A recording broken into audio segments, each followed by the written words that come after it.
Like right now? Like right the second right now? Doing the bull dance, feeling the flow, working it, working it. Now it starts. Like right now? Right now. Like right now? Well, I'm still sharing in the group, so you could say that, we haven't technically started. So Well, just 1 second. I'm almost done. Working it. Working it. Are you feeling the flow? I'm feeling the flow. And almost. Let me just share it on my personal SCV page. 1 second.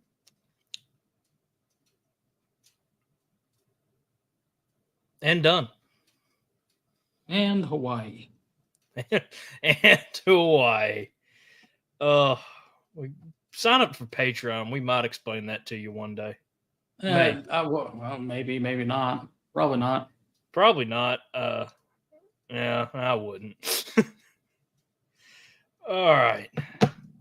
Well, welcome everybody to SCV Chat. Before we get started, please remember, views and opinions expressed in this broadcast not necessarily the view of the opinions of the SCV, its GEC, nor Division for Grade Camps, or our executive director, or any other subsidiaries. Subsidiaries. Close enough. I was doing fine all the way up until I got to there. Till you got to there. To there. How is everybody doing tonight? I'm a little bit perplexed, but we'll talk about that later. Okay. Well, I feel that. I feel that. Personally, I've had the day from hell. Hi, Todd. Hi, Todd. Yeah. He said hi, guys, or hi, y'all. So hi, y'all. Hi, Todd. Yeah, I know. My Sunday carried in from today, and it great day yesterday, all the way up until I got some news. So it's joyful. Yeah. Joyful month. Yeah. Well, hey, at least you're thought about. People think about you. Yeah. Apparently, you need to find someone that looks at you like Moose looks at an SCV meeting. And I want to point out there that I did not post that. I know you didn't. I know you didn't. I know who did, and he's going to be in trouble later. And I would like for the record to accurately reflect that I did not post that. I would have picked a worse picture of you. Yeah. I know you would have. So I'm almost a bit thankful that you didn't. But to the person that posted that, me and you will have a talk later. I have decided to be nice to you because we have a group chat. Which here's what. Well, let's just look. There's one. There's another one. Forrest isn't watching, or else he'd be included on the list. So we have 4 in the chat tonight, and if you know what I'm talking about, no, we're going to go into it right now because you just introduced me to the Immortal 600. So this is the only part I'm talking tonight. By the way, guys, hi. So no, let's there he is, and there's another one. So let's talk about it. So last night, my closest friends and my father decided they were going to have a little joke. It started Saturday. My apologies. So what they do is they change their names in the group chat on our Facebook group chat. First of all, back up a second. Back up a second.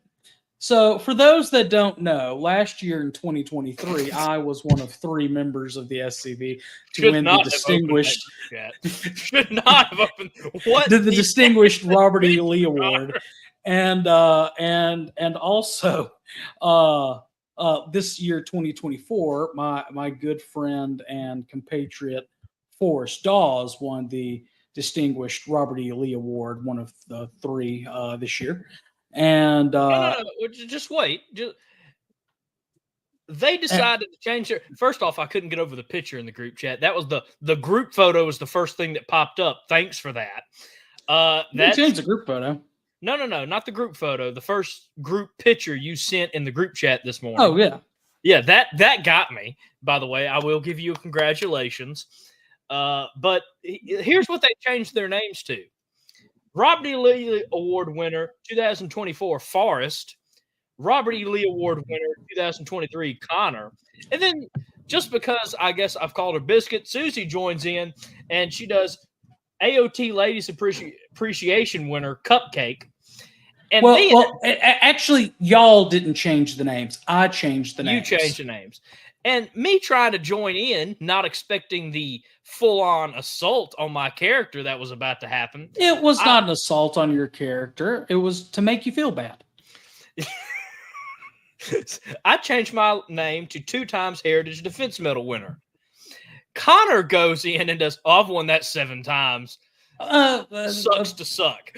No, no, you're putting words in my fingers.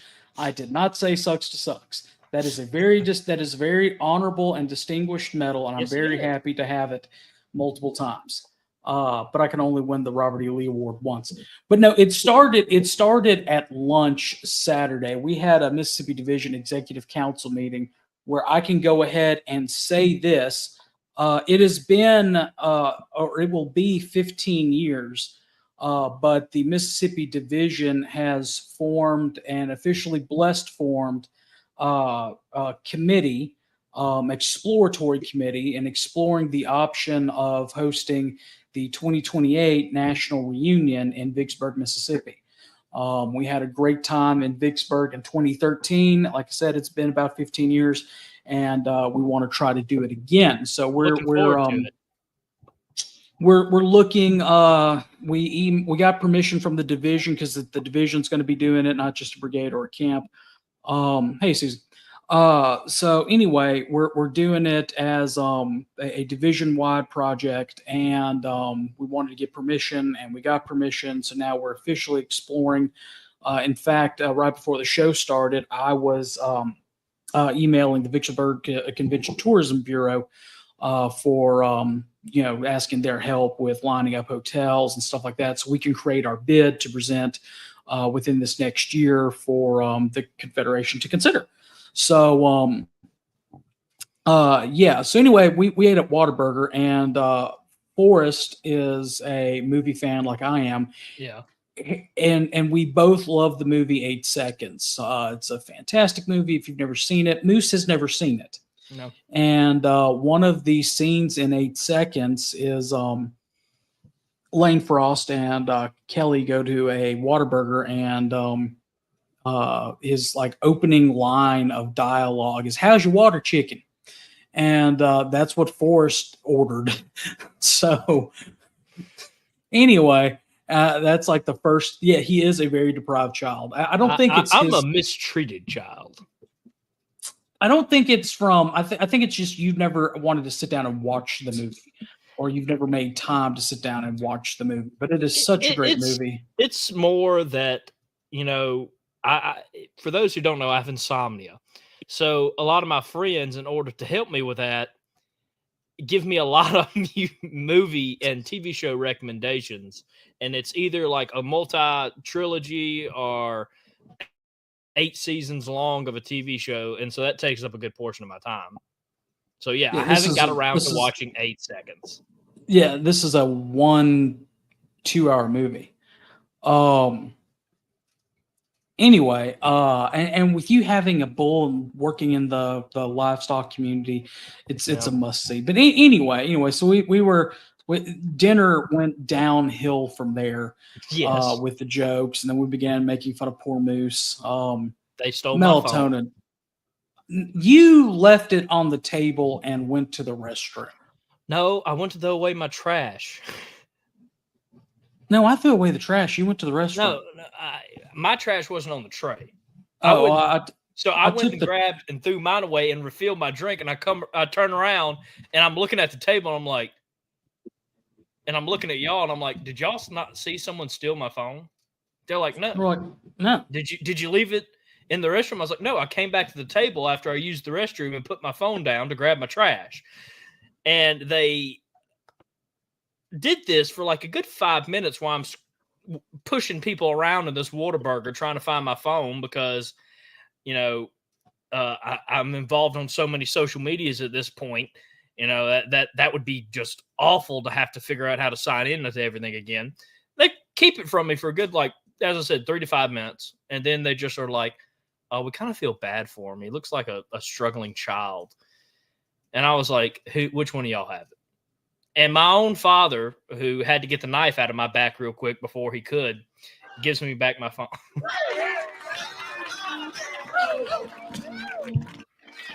I've been cheated, been mistreated.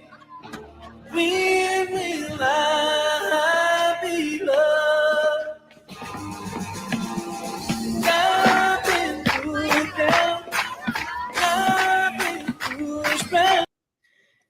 We're doing that. We're doing that next year at in Texas.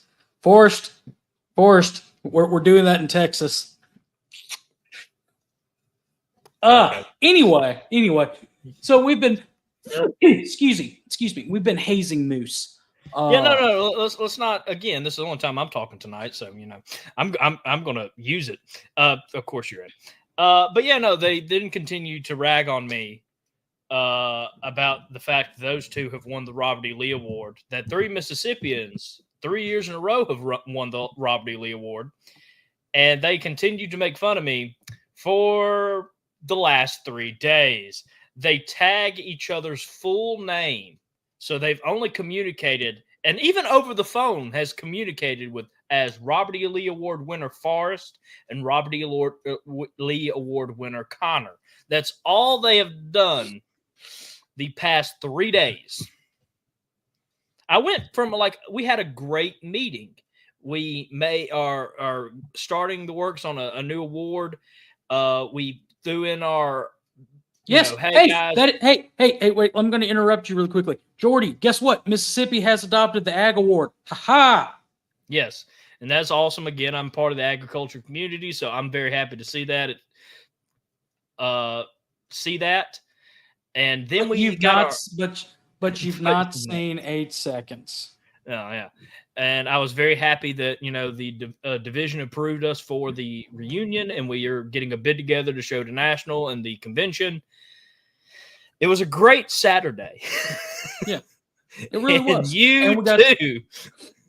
And we got to haze moose and hide a stone from him. So I did make a bet. The moral of the story is messing with moose is fun. If you ever want to see him squeam and squirm, take his phone from him. Yeah. And so Adam, you said that you would pay good money to see me do the Texas Stomp. I've got roughly a year to learn the dance, and I'm rather uncoordinated. But I think that is with us in Texas. That's got to happen at some point, even if it's just in the lobby. Let's sell money for it for the museum. Yeah. Hey, Forrest, I'm not saying that I want to get a new tux, but if we do it, we've got to do it in the lane and tough tuxes. Yeah. Just throwing that out there. But no, Moose, your time will come. But anyway, I know that. I do enjoy giving it back to y'all. Like I told Connor that to be a jerk, I would love to win it before the age of 30, simply because Connor's the youngest Robert E. Lee Award winner at 30, and I'd love to beat that record.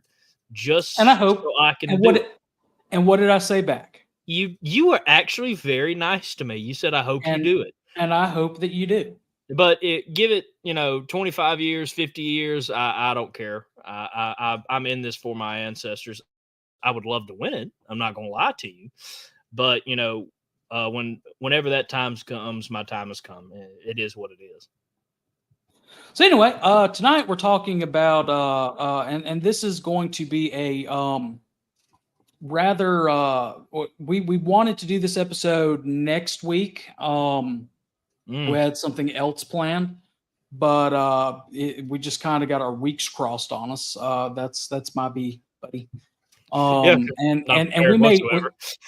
we may dive into it a little bit more, but next week as well, kind of do it as an ongoing series.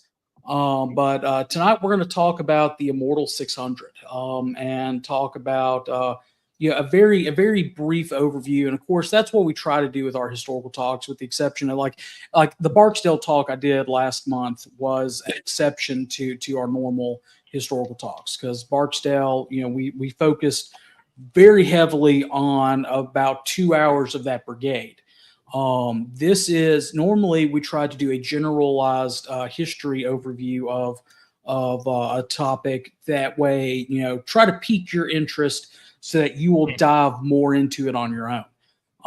Especially a topic as important as the Immortal 600, because it kind of as you study into it, segues into a lot of different aspects of the war that, as far as the Yankee narrative covers, doesn't really cover it. Whether it's war crimes and atrocity against civilian population, or the more obvious war crimes against prisoners of war, as well as the whole Andersonville, what I call Andersonville myth, and things. Or they blame it on us, say it's retaliation because of us. Yeah, well, that's the big thing that goes into the Andersonville myth. Again, we want everybody to go out and do more research. We have Adam's suggestions of books that we can put out there. David Pope sending some stuff. There's a couple of good videos out on YouTube. Be careful with what you find at the National Park Service, obviously, as well as other avenues out there. It's been, let's see, April, May, June, July, August, 5 months since I've been through the museum. And Adam, I know you're watching. You could put something in there. I'm sure we cover something about them in the timeline. But definitely it's something worth you on your own going in and learning about, because in this modern war that we're in, with goodness, Yankee, I hate to say scholarship, but the Yankee narrative that they keep pushing on us, there's not a lot that is us centric out there. So definitely want y'all to go in and look. Hey, Adam actually has a 600 medal in the museum also. And also there's a member of the Mortal 600 buried up there near the area. So definitely, this is just a way to kind of get your appetite, wet about it. Again, so this is kind of, what piqued our interest, which, I'd heard of the Immortal 600, growing up. I knew some of the story, not the full extent of the story. But in fact, talk about Immortal 600 books. There was a book written by one of the Immortal 600 that's available with a Library of Congress's website. I think it's Library of Congress, or at least archive.org. By Major Murray. Yes, Major J. Ogden Murray. So, and it was published in 1911. So it's, firsthand. In fact, there's a picture of him wearing what looks like UCV stuff. I'll see if I can share the screen. Here we go. Share. So that's the inside cover page. Firsthand document source and things like that are very, very important for us to look at. I hope I'm probably going to put that on my next reading list, simply because, fun fact, until a couple weeks ago, or at this point months, I think a couple weeks before reunion, Adam posted a video about the Immortal 600, and that was the first time I ever heard about it. And then when we went to reunion, going to the actual, how do I want to put fort? Fort Pulaski. Yeah, Fort Pulaski. and actually getting a bit of a Reader's Digest between Dad and Connor on the subject, and a bit of a Reader Digest tonight.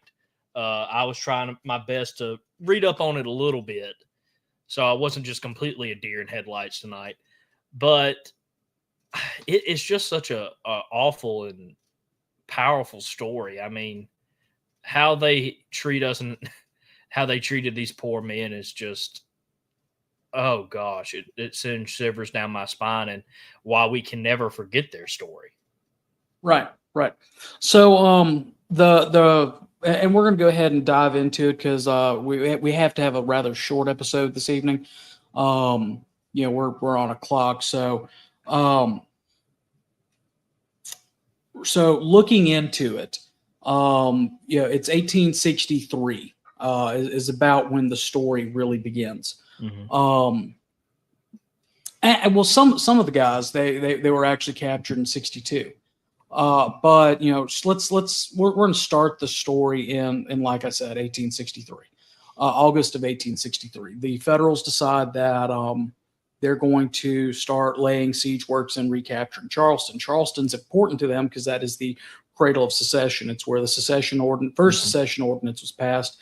Fort Sumter, obviously, kicks off the war. I would say Lincoln's election kicked off the war. But potato, tomato. But again, that's their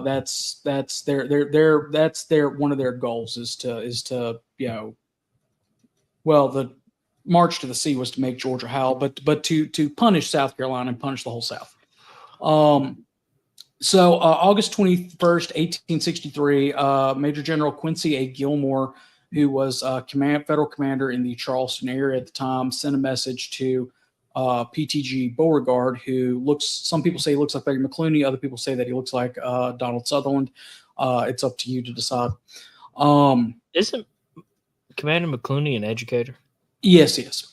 Oh, and he'll be at our education conference that we'll talk about a little bit towards the end of the show. So get that graphic ready to pull up there, Moosey. Anyway, he writes a letter to Beauregard and tells him that it's the Federals' intention to start shelling Charleston. And he uses it under the guise of, hey, Charleston is a military city. You've got an arsenal there. You've got, a harbor there that blockade runners can come in through. It's a major depot as well as a major, rail line for the South. It's a military target. Beauregard writes back and says, hey, if you're going to start shelling me at 4:00 in the morning, I do not have the opportunity to get my civilian non-combatants out of this city. There's no way that I can do that in time. And the Federals pretty much say, we don't care. So, take that for what you will. So Gilmore, in his infinite wisdom, puts up several different, specifically the Swamp Angel, the 8-inch Parrott rifle that was on Morris Islands, roughly 4 miles across the harbor from the city, as well as mortars, and sets up a classic siege. And that before dawn, they start firing into the city. The Federals send roughly, before dawn, about, some estimates of 1,500 mortar shells, as well as other shells into Charleston. And this bombardment would last for the next 567 days.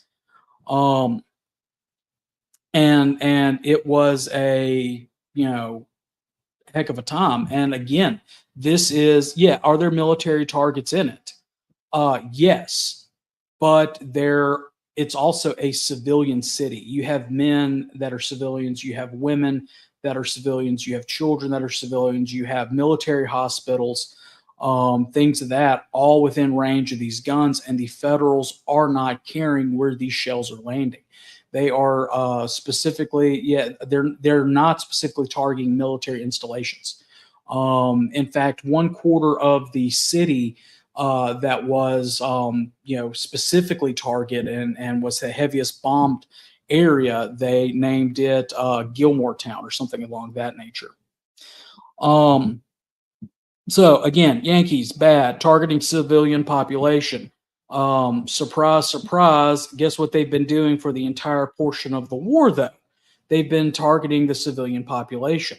Think back to the sacking of Fredericksburg of 1862. And that's why it's such an important story that we start there in 1863, because, they leave out the fact, most historical records leave out the fact that the civilian population had the war waged against them.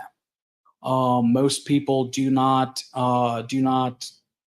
or I say most people do not. Most modern historians leave that out, and that is a key point to remember. Eventually, though, Beauregard is transferred out of South Carolina and into North Carolina, and Major General Samuel Jones takes command of the city. This is April 20th, 1864, or thereabouts.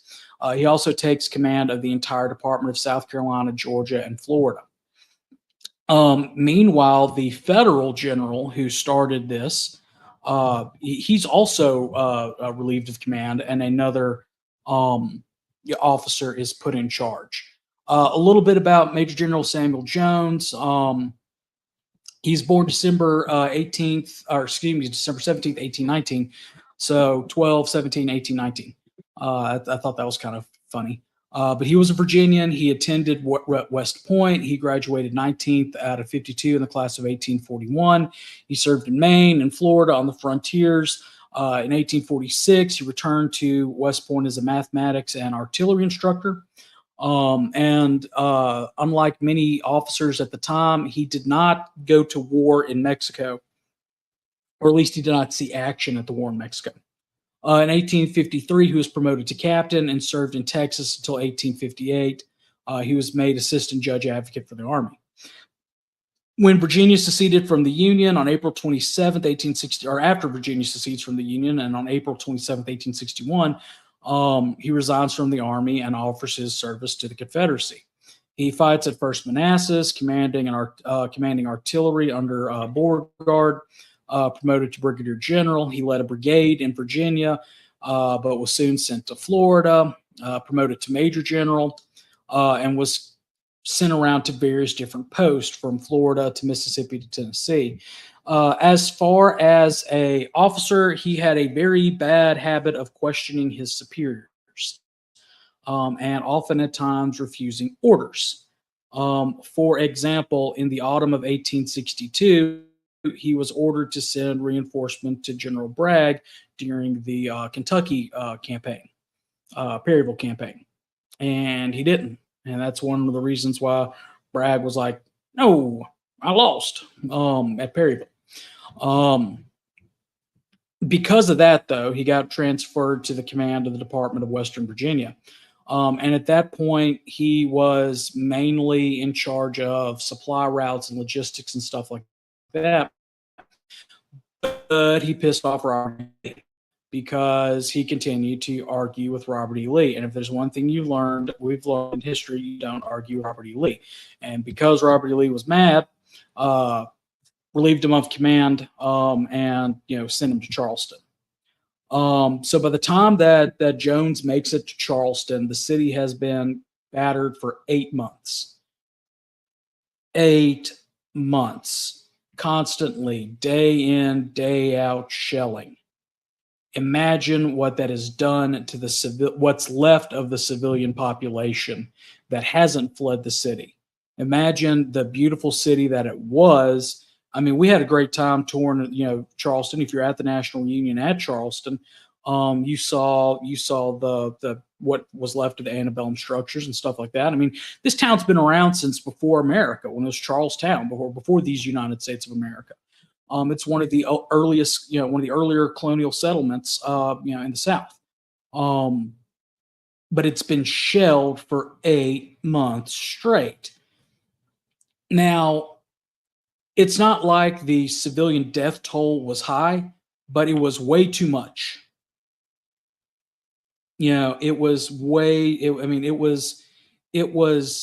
extreme. It was too high because, during war, you do not target civilians.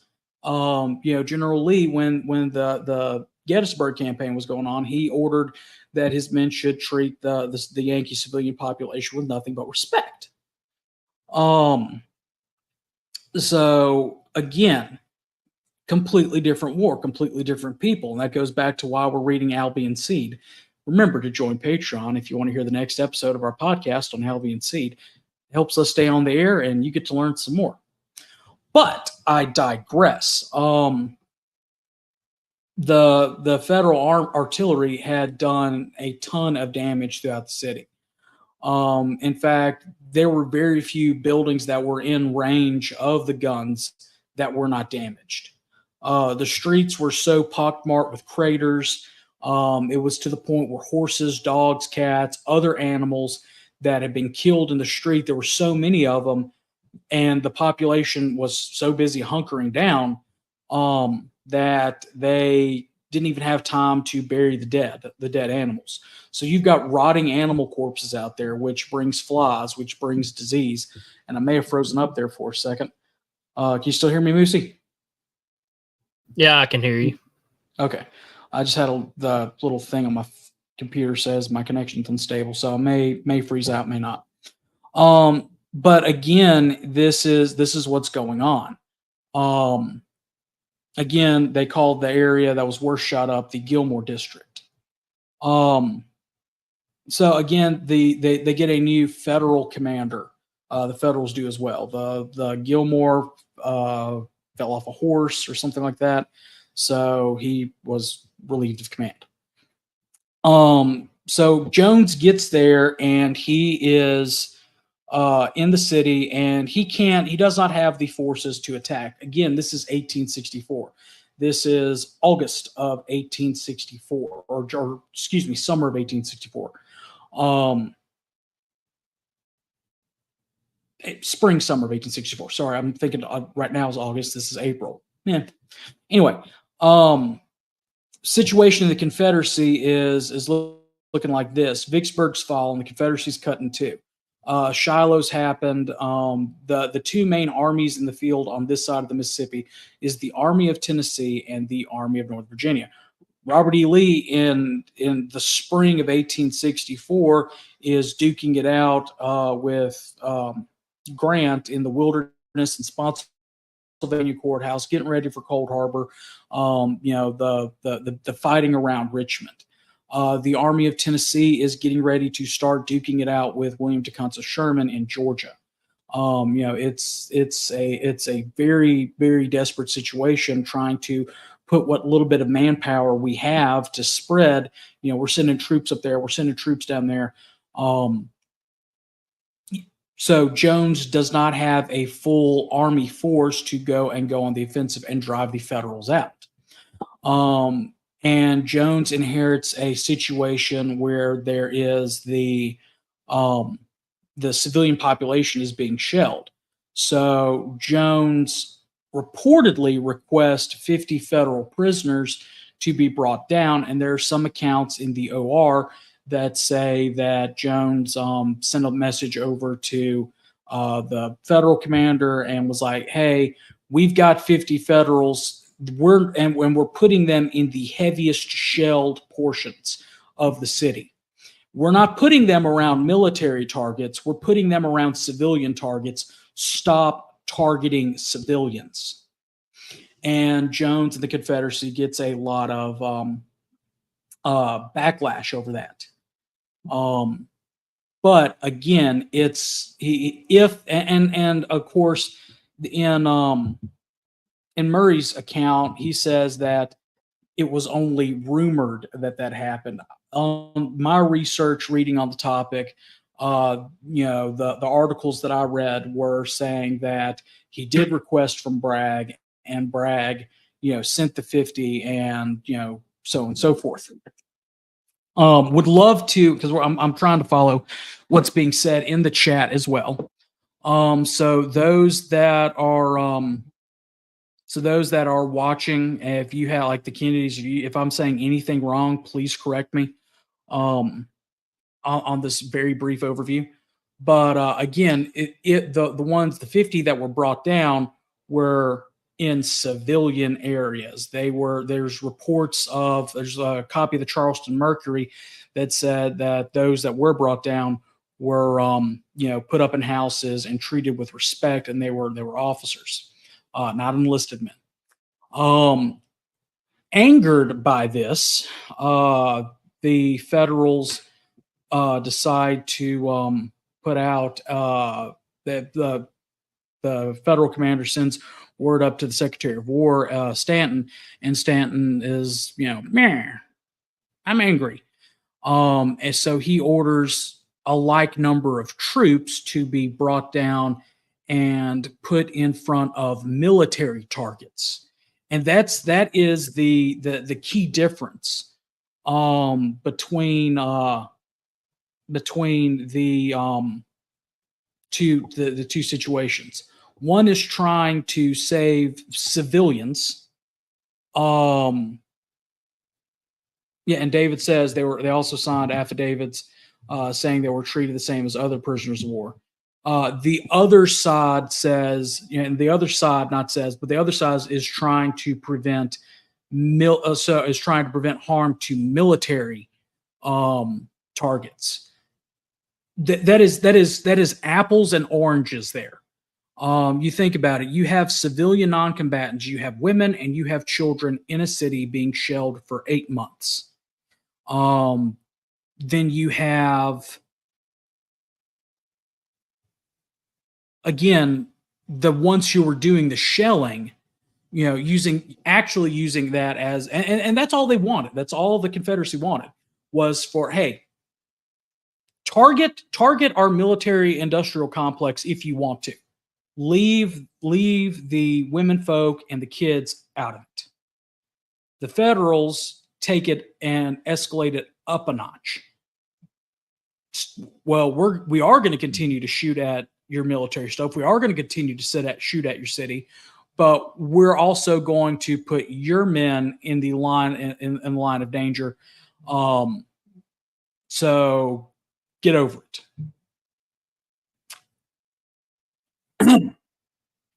Still bad. It's worse. So eventually Jones works out a prisoner exchange. They exchange 50 officers and men for the 50 Federals.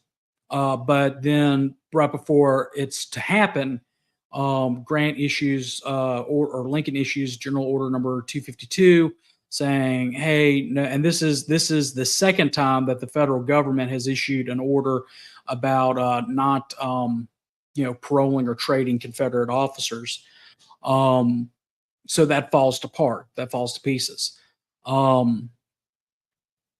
yellow fever epidemic breaks out in Charleston, and instead of leaving the Yankee officers there in the city to catch yellow fever and die, the Confederates move them to another prisoner of war camp, get them out of the hostile situation, get them out of the sickness and everything like that. Just want to point out there, if we really didn't care about them, why didn't we leave them in there for them to catch the pestilence of yellow fever?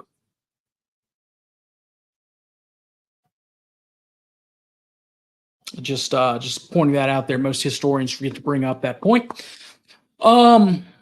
When Jones sends out word to the Federals that, hey, we've moved your guys out of the city because of yellow fever, they say, well, we'll send your guys out of off of Morris Island instead of them being shelled by your own side and used as human shields to prevent what happens in war. So they move them to Fort Pulaski, Georgia. One thing that I forgot to mention, just because I went down this rabbit hole in my research, most of the Confederate POWs that were sent, most of the Immortal 600 were originally kept at Fort Delaware. Fort Delaware was opened in about 1862. Most of the Confederates captured at Gettysburg were imprisoned at Fort Delaware. By August of 1863, there were more than 11,000 prisoners on the island. By war's end, it held almost 33,000 Confederate soldiers. Fun fact about Fort Delaware, it was also used to hold political dissidents people who did not agree with the Lincoln's administration's war or Lincoln's war. So when like the Maryland Secession Convention, for example, when Lincoln arrested them and didn't give them the writ of habeas corpus and trampled on the Constitution, everything like that, they were taken to military prisons, like Fort Delaware. So that's just a little fun fact for you. Again, another interesting avenue of history that the Yankees forget to tell us about. So that's why, again, it's good to dive more into, because it opens up all these other windows and doors. But talking about Fort Delaware, the overall death rate for prisoners there was about 7.6%, which is surprise or comparatively low as compared to like Helmira or Camp Chase or Point Lookout or anything like that. And in 1864, we will go. So we'll fast forward to 1864 because that's where we are. All across the North, rations for men were cut, and we'll dive back. Or prisoners were cut, so we'll go back in there, or dive back into that a little bit later. Trying to get out of my Fort Delaware notes to get to my other notes. So in October of 1864, the Immortal 600 were transferred to Fort Pulaski in Georgia. Moose, do you have any pictures from our Fort Pulaski trip uploaded and everything? I think I took them out last week for Jason. Let's see if we can't find some. If you find them, I'll start making room for them. I know Susie's got them on her Facebook, but I'm not gonna pull it up. But anyway, the Confederates are moved down there. Roughly on October 23rd, 1864, the ill-clothed men, they that's how they are described, that they were ill-clothed, arrived. And the Federals actually gave them, extra food and promised extra blankets and clothing, but it never happened. Because then the order came down to starve the Confederate prisoners of war because of what was happening at Andersonville, which again kind of goes into another interesting, and Libby Prison and other ones, but goes into some interesting aspects of the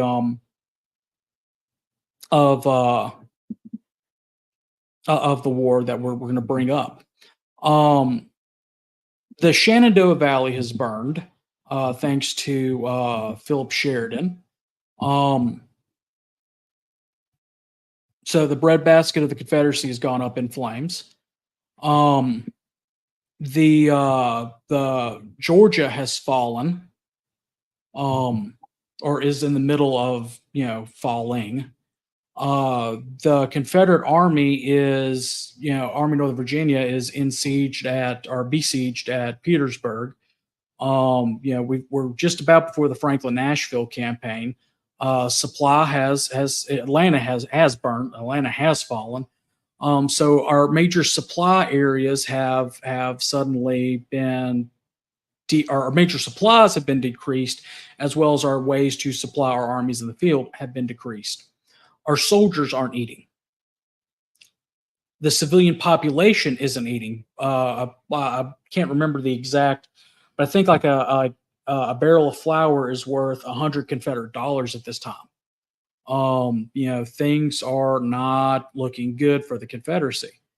And when you have thousands, tens of thousands, hundred thousands of prisoners of war, and the federal government has issued a stop trading prisoners, the Dixon cartel is done with, it's hard to feed that many people. It's hard to feed a starving nation on top of a starving army. So it wasn't like we had this excess supply of food. It's not like, I don't know, the Yale and Harvard rowing matches that have gone on forever are still going on in the war. It's not that that the North had such a, like, it's not like the South had like what the North had with a massive military industrial complex, to where, they were cranking out everything, from desiccated vegetables to hardtack to just constantly over and over, over an abundance of military and consumer goods. It's not like we had that. It's not like we could do anything else. We're trying to make ends meet as best as we can, trying to stretch it out. It's not like we had all those resources and supplies. It's not like we purposely starved them. Decisions had to be made. But the Yankees, they made the decision to starve our prisoners of war, including these 600 men that were being held at Fort Pulaski. I clicked away. Dennis visited was $300 Confederate dollars. Federal government was also attempting to starve the Southern civilian population as a war. Yeah. And that's exactly what it is. Exactly what it was a war measure. So if the civilian population is starving, if the military population is starving, it's their way to try to grind the South down to capitulate. We still fed the best that we could, but, everybody was starving at that time. Everybody was. Anyway,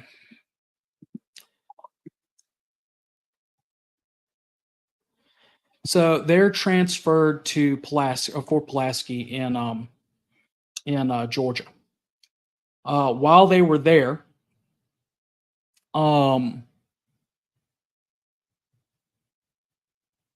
disease starts to go through. Well, let me backtrack for a second.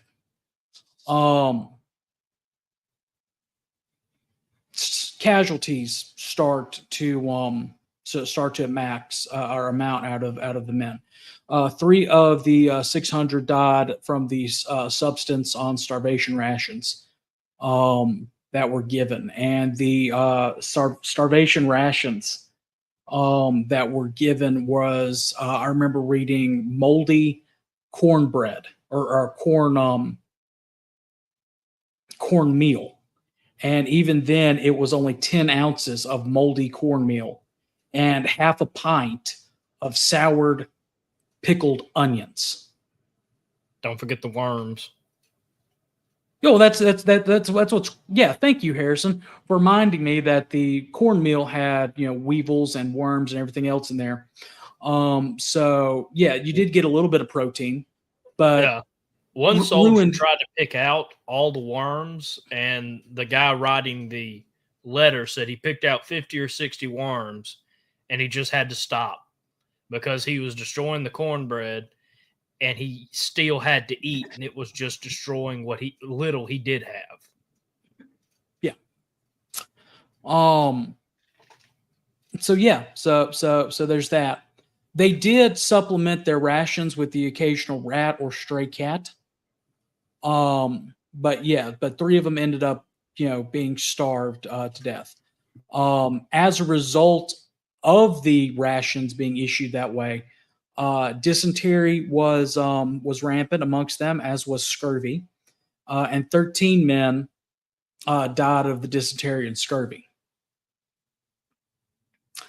They were crowded into the fort's casemates, which is not, they're not that big when you look at it. I do have my pictures pulled up. So this is from the from the National Park Service. I took that one when we were at Fort Pulaski. This is looking into one of the casemates with replica bunks. This is a picture of the bunks from one angle. Pictures of the bunks from another angle. We found, I don't have a picture of the sign, but this is another casemate that the men were kept in. And you also have to remember that Fort Pulaski sits on an island, Cockspur Island. And It's surrounded by water. When we were there, it felt like it was 90 degrees out there, or 95 degrees, but it felt like it was 8,000. Yeah, not to mention they weren't being given water either. Right. And the water they were given was dirty. I think a soldier gave an account that a lot of the men started digging in the ground and letting the water seep in. And that's what the water they would be drinking that day. Yeah. And again, that water that's seeping in is from that moat. And that's not a very good looking water source.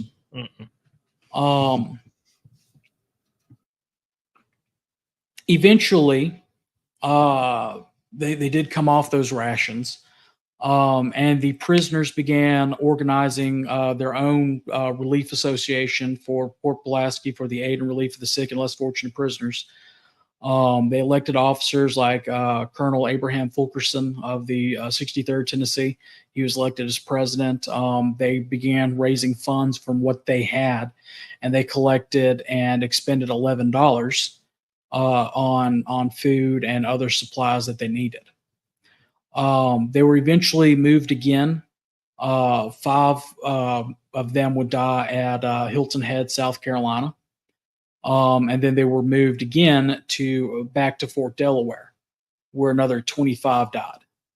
So we have 600 minus 3 minus 13 minus 5 minus 25. That's 554 remaining.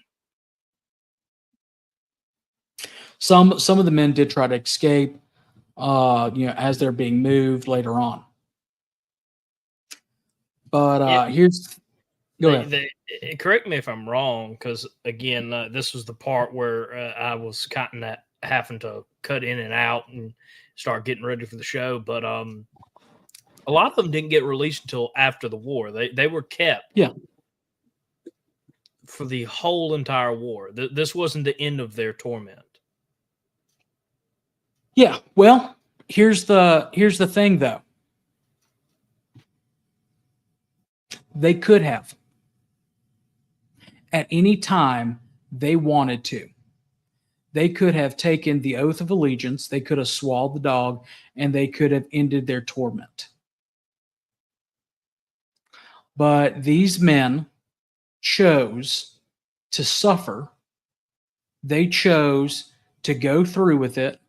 They chose to remain loyal to their cause, to their new nation, or their new country, to their home states, to what they were willing to risk life and limb for. They chose to remain.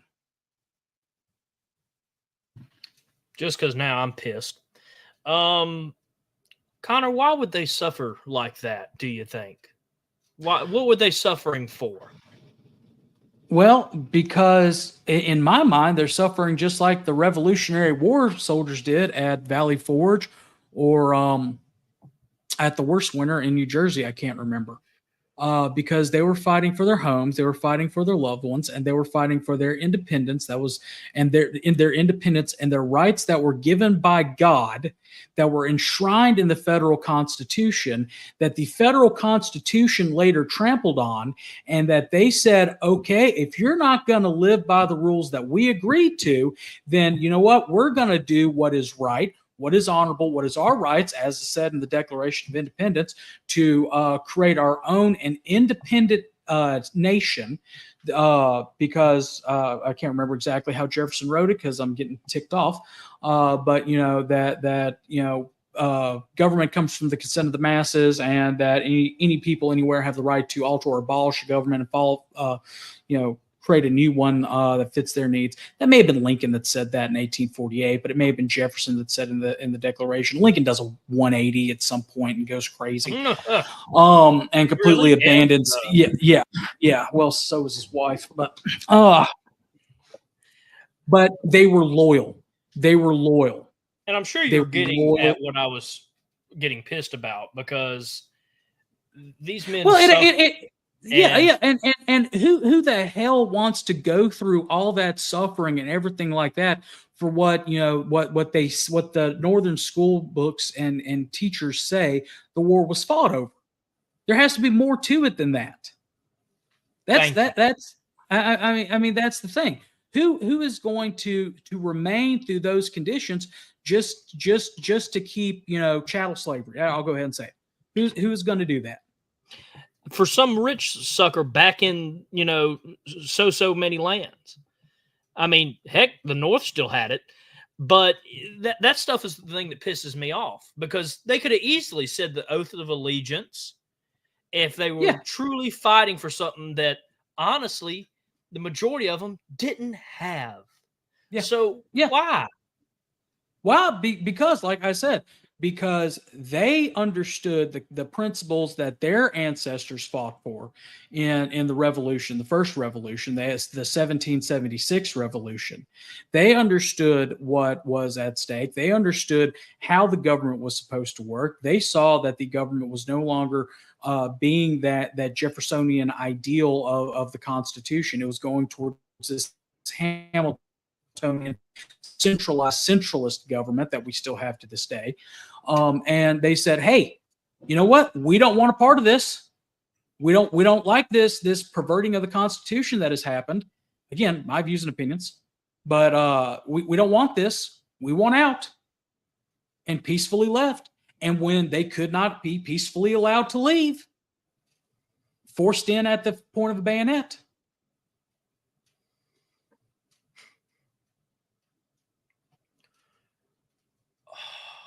Oh, I forgot how much these types of episodes pissed me off. Yeah. But you won't hear that in a history book. You won't hear that, in modern academia.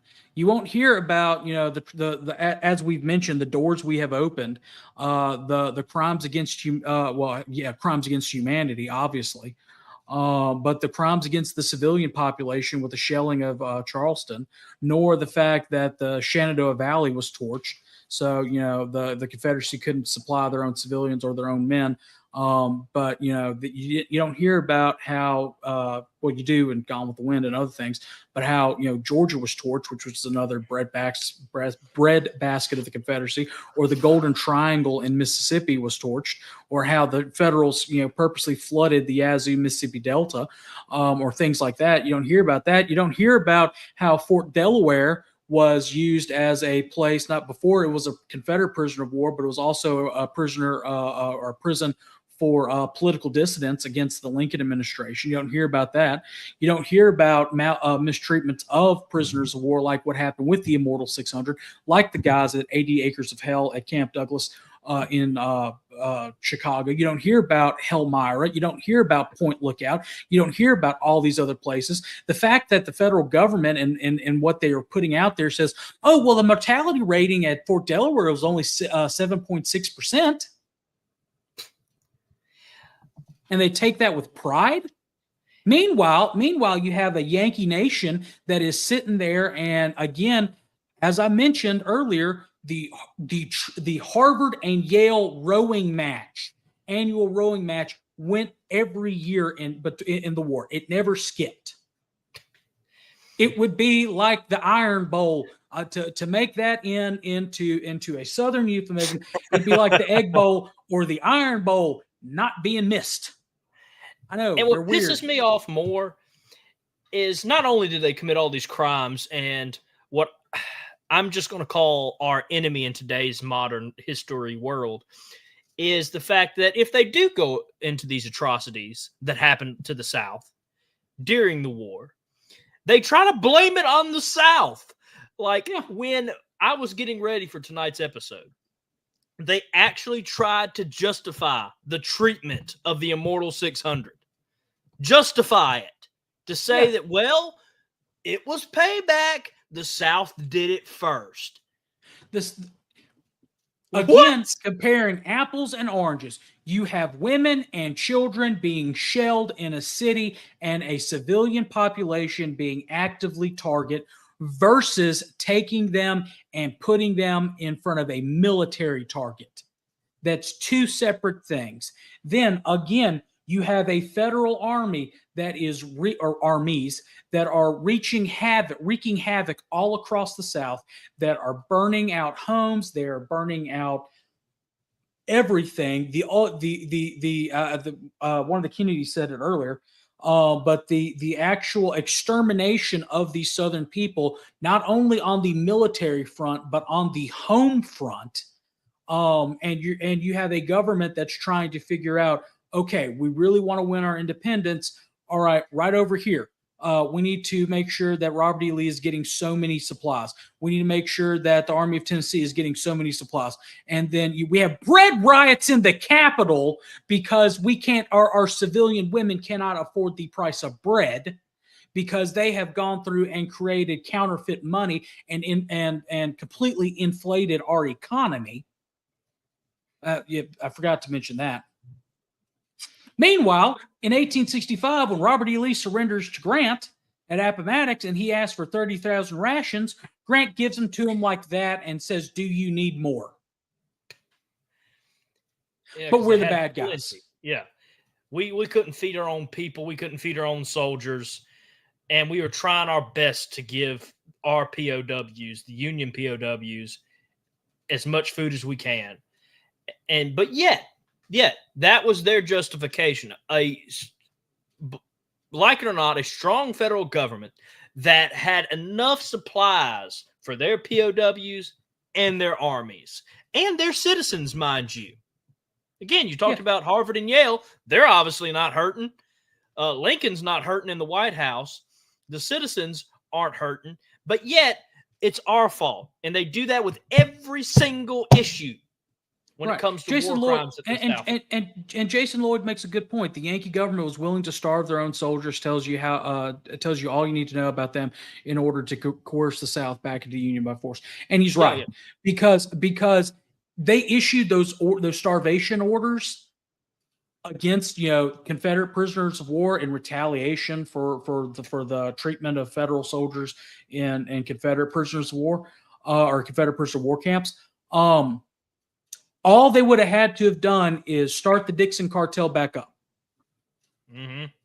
All they would have had to say is, "Hey, we want to do a prisoner exchange." Our commander-in-chief has made a good point.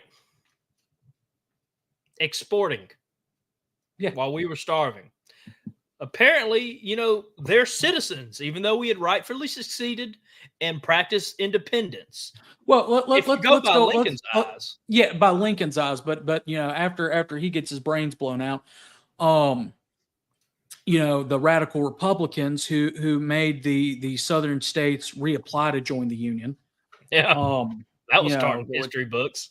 Yeah. Well, no, it wasn't mine because the Radical Reconstruction Plan and Commander-in-Chief Kennedy or one of them, I can't remember which Kennedy said it earlier. I just remember seeing the name. These guys, when they do get out of the war, they then have to go back and fight Reconstruction. They have to go back to a destroyed Southland. They have to go back to burnout fields. They have to go back to being taxed off their homes, everything like that, and try to rebuild not their having life. a home. Yeah. Because, like in the case of Charleston, it's been blown to smithereens. Right. Or Jackson, Mississippi, burnt 4 times, or Vicksburg shelled to hell and back like Charleston, or Richmond shelled to hell and back and burnt like Charleston. Or Oxford just targeted the public citizen houses. Yeah. Brandon, Mississippi, my hometown, or what I claim to be my hometown, even though I've lived everywhere, but I've lived here the longest. In 1864, February of 1864, the Brandon Brandon Republican wrote that after Sherman's army went through there wasn't a rooster to crow and tell the impeding dawn. Everything was taken. In fact, this is a little fun fact for you here, Moose. I know we got to wrap up.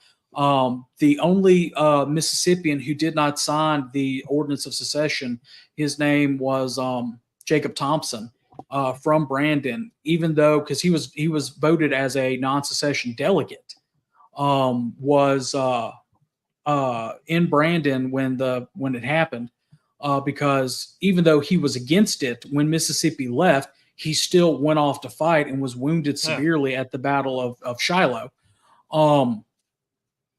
Anyway, Like a when great the country, man. yeah, and when the Federals in were getting ready to torch Brandon, and they found out that he lived there and that he was the only one that did not sign the secession ordinance, you know, a wounded veteran, you know, he said, "No, you're going to burn my house too if you're going to burn out my neighbors." Fun fact for you. But still, you know, torched everything. Yeah, and again, but we're the bad guys. We're the bad guys. Oh yeah, we're just the second to the devil himself. But you know what? We're supposed to be thankful for this, you know, 160 plus years of Yankee occupation and subjugation. We're supposed to stand by and sit there and take the continual subjugation and, in my opinion, desecration of our rights. We're supposed to sit back and be thankful for all this, and we're supposed to, just like Patrick Claiborne prophesied before his death in 1864, we're supposed to look at our veterans with disdain and, you know, treat our Confederate ancestors and treat them with disgust. It's not just our ancestors anymore. It's all of Southern history. If you're not with the empire now, today in 2024, then you know you're against them. Yeah. Yeah. Oh yeah, you're a traitor. Yeah, you're a traitor. Your ancestors were traitors, and therefore you're a traitor. Founders were traitors. Heck, you can go back 20 years and 2000s. You agree with Bush, you're a traitor. Yeah. It blows my mind. Academic historians are modern day academics, modern days academics and historians, so-called historians, are ruining this nation. They're ruining this nation because they're destroying its history, and they're happy to do it. Some of them are dumb enough to not even realize they're doing it. Yeah, there's a group, I'm not going to call their name, but they say that they support historic preservation, and they put a post on their website. Why is insert name of organization here calling for the removal of Confederate monuments if we're all about historical preservation? Well, you're not. Want to think. Yeah, you're. And again, it goes back to that quote from Winston Churchill that I absolutely love, or supposedly Winston Churchill. I'm going to bring it up because I've got it right here. It's still in our update slide. Yeah, well, it's in our slides. But one of the signs that a great society is the diligence with which it passes culture from one generation to the next. This culture is the embodiment of everything that the people of that society hold dear: its religious faith, its heroes. When one generation no longer esteems its own heritage and fails to pass the torch to the children, it is saying, in essence, that the very foundational principles and experiences that make the society what it is are no longer valid. This leaves that generation without any sense of definition or direction, making them the fulfillment of Karl Marx's dictum: a people without a heritage are easily persuaded. In such a situation, leaders must emerge who have not forgotten the discarded legacy and who love it with all their hearts. They can then become the voice of that lost generation, wooing an errant generation back to the faith of their fathers and back to the ancient foundations and bedrock values. And guess what? We can be that generation. Mm-hmm. We can be that voice. We can become that voice that wins the lost generation back. Oh, we're stealing this. Look at Dr. Mitchum coming in with some hard facts. Yeah, no kidding. 97% of researchers will back the views of their funders. Because, I mean, yeah. Thank you, Dr. Mitchell. Whew, yeah, this is... Oh, I have a migraine. That's why we started off the show kind of silly. That's why we started off kind of silly and joking, because we were going to dive into some really heavy stuff. And we want y'all that are still watching or watching this later or listening to the podcast to go and do your own research on this man. And when you're doing research, I mean, don't just stop with just the Immortal 600. Those doors and other avenues that you can look into and you can talk about or you can learn about. learn about them, so that when you go out there and that you are standing, at a recruiting booth at a gun show or at your local festival, or you're walking through Walmart wearing a logo ball cap or logo shirt or SCV chat shirt or whatever, and somebody asks you, hey, why are you in the Sons of Confederate Veterans? Why in the 21st century, when the world is screaming that you should not be proud of being Southern, so you should not be proud of being Confederate? Why do you do that? So you can stand up and say, honestly, and with your own research, and don't just take this 31-year-old and this 20-something-year-old's word for it. Do your own research and look and say, I have done my research. I know the truth. I have seen the truth. And the truth is this: the federal armies did this to my ancestors, be it my Confederate ancestors that fought or my civilian ancestors that were left at home. They did this after the war. They did this to their own population. My Confederate ancestors fought for the principles of what was and is and should be America. And with that, I'm going to shut up. Well, I don't know if there's any better way to say that other than the fact that if you don't stand up with us, if you don't learn, we're not saying you have to take everything we say with 100% truth, but research. No, we ask that you don't take us at 100% truth. The one thing that I'm going to say this. I'm going to piggyback to another point of view here in a second. I was interviewed for a documentary on the real flag of Mississippi that's on your hat a couple years ago, and I gave a speech on the south side of the new Capitol in Jackson, and I introduced myself as an unreconstructed millennial. And the documentarian asked me, well, what do you mean by unreconstructed millennial? I say, I don't believe what I was taught in schools, because my father, God rest his soul, just like Harrison's father, not only gave me an alternative point of view, but encouraged me to do my own research and make up my own mind. Real quick on that topic before you switch gears, I had two types of history teachers in my life. I've had my father. Yes, he gets balloons. And he told me, hey, you need to go out and study history. You need to go out and find your own resources. You need to go out and tell me if I'm wrong, and we can talk about it. You bring your resources, I'll bring my resources. And then I go to college. And you want to know what they don't like in college? Any debate? Questioning them. You can't. It's a sin in college history to question the history being taught. Out of those two history teachers, which one do you want? The one that encourages you to learn on your own, find out things, bring it to the table, or the one that says, no, this is it and you have to learn it? Yeah. And again, that kind of goes back to the Southern ideology. Learn your own thing, do your own thing, do your own research, or hey, I'm going to force feed you this and you are going to accept it no matter what. Again, listen to our first episode dealing with, Albion Seed and Yankee culture versus, Southern culture and everything like that. Go to our website. We go into that. But again, it's the bedrock of what their culture is all about, is forcing their ideas, their narrative, their ideology down your throat. We encourage you to go and actually do your research. You could say that, but here's the thing. Yeah, this is SCV chat, but I'm glad you still have the Miss Linda's comment up. This is not just for us. This is for the women in the UDC. This is for the women in the OCR. This is for all Southerners everywhere. Because, in 1906, SD Lee gave us, the SCV, our charge. But he gave everybody else a charge too. Amen. Whether you were a son, whether you were a daughter, whether you were a member of the Ladies Association, to all Southerners and all Americans everywhere.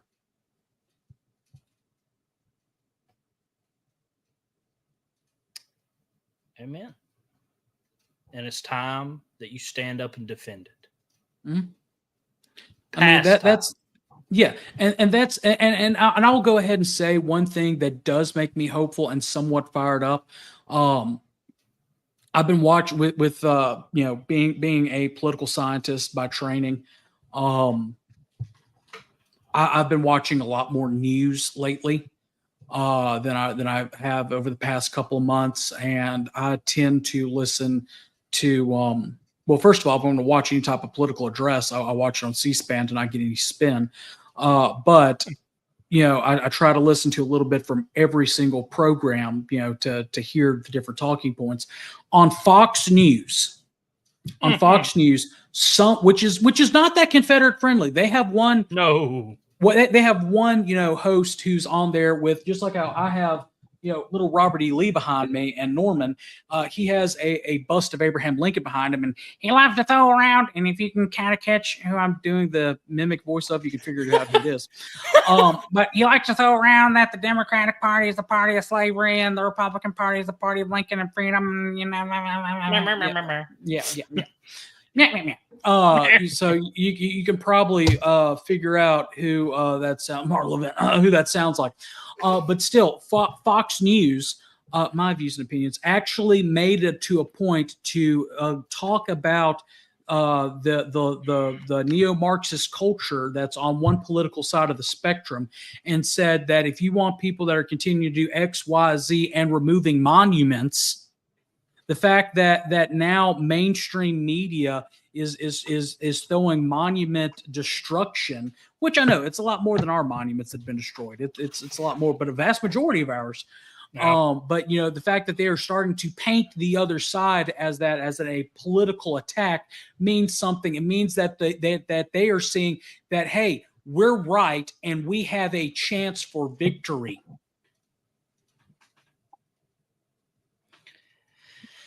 And I agree. We do have a chance for victory. So if the mainstream media is bringing up the fact that, one of our key issues is correct, that we're on the right side of our key issue, that suddenly the rest of them are going to start thinking, what other key issues were they right about? We are on the edge of the great Confederate pushback.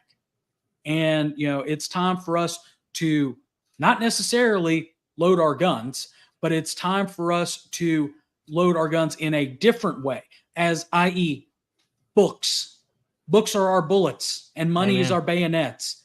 So load your knowledge bank with what your ancestor really fought for, what these men went through.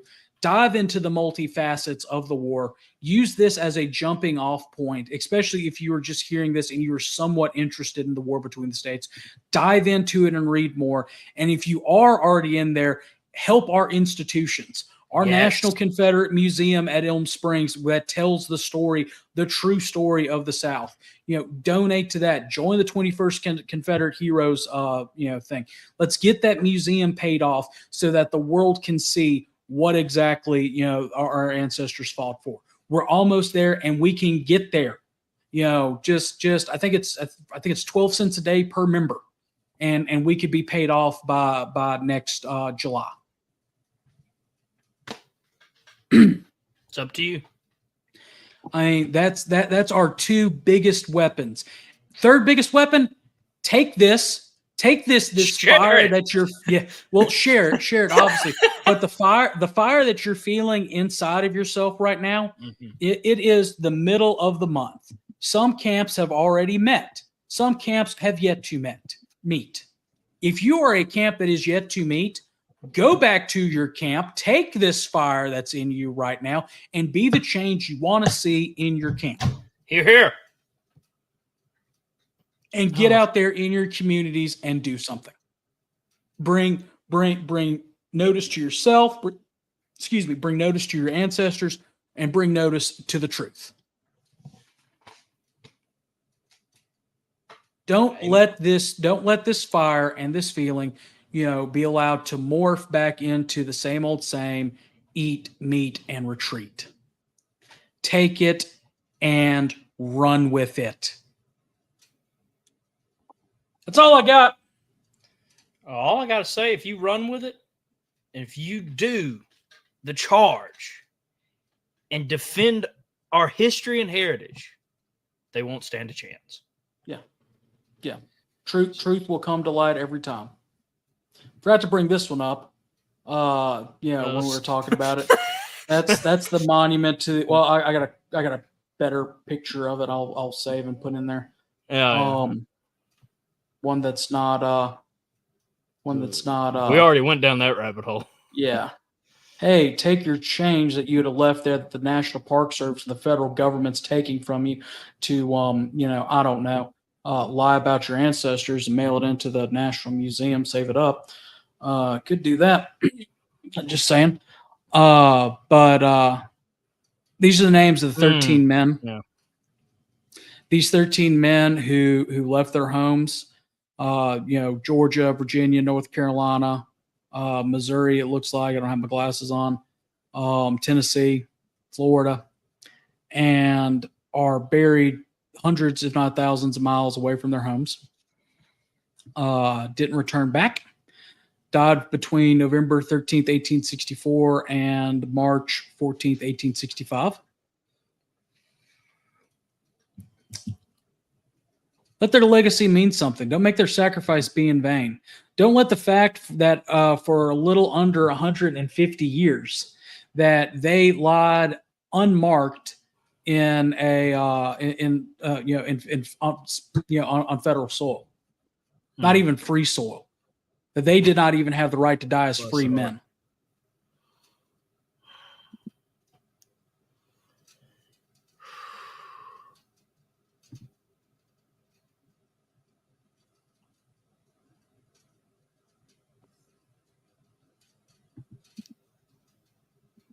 So anyway, we got a bunch of good heavy stuff for the second half of this episode.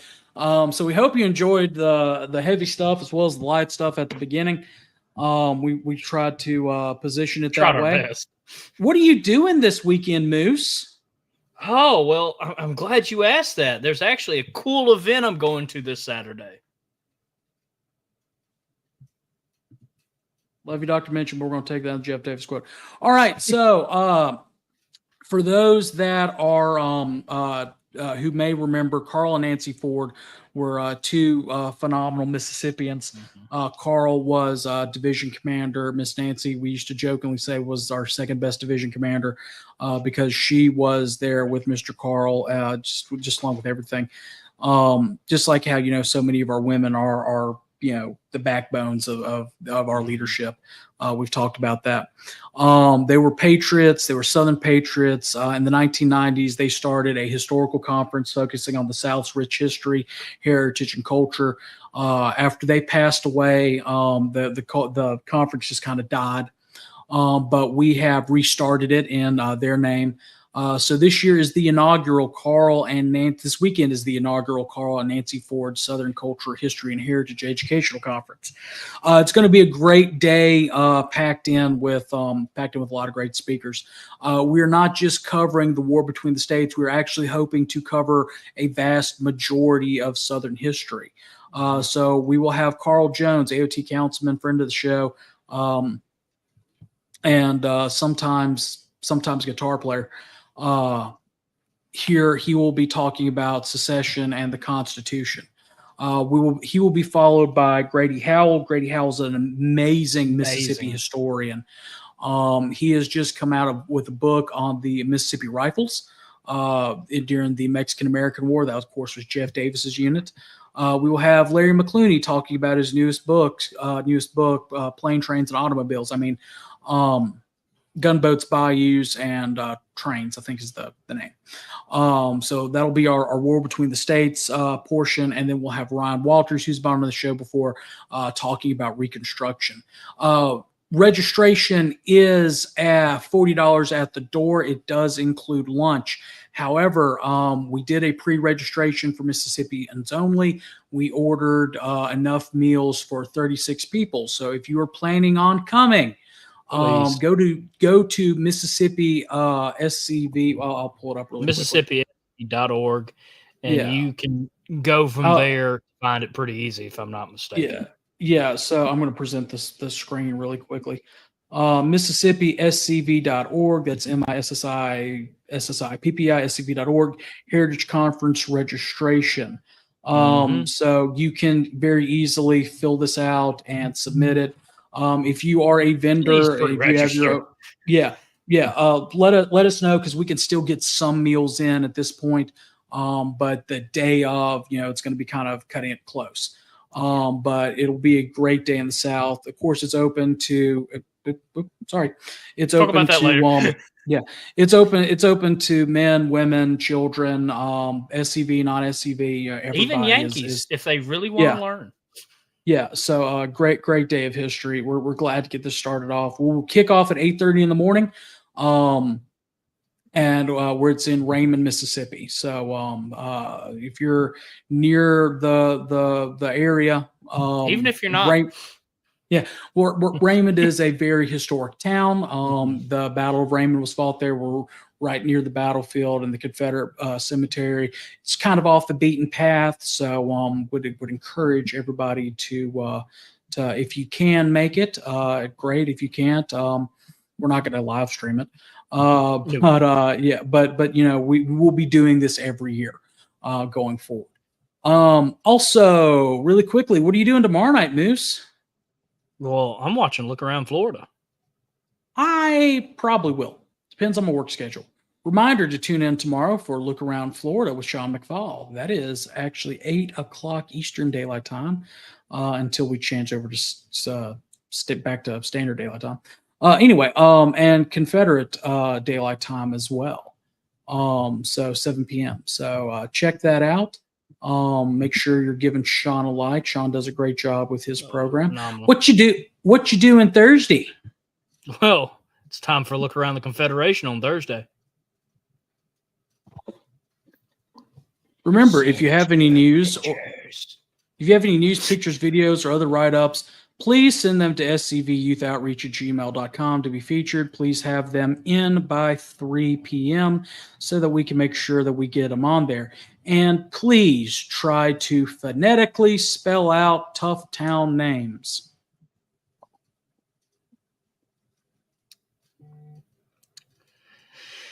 On Friday, there'll be a Friday night chat on Douglas Southall Freeman Group. Great show themselves. And, of course, I don't want to forget the Sunday Night Live done by Michael Hardy. Yeah, Michael C. Hardy. So pretty much, other than Wednesday, you can get some type of historical Southern / Confederate themed programming.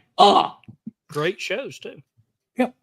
Remember to help us out by joining Patreon. Our Patreon is active. It is live. And you'll be getting a new exclusive episode on it soon. Yeah, we've got to go and record it. At some point.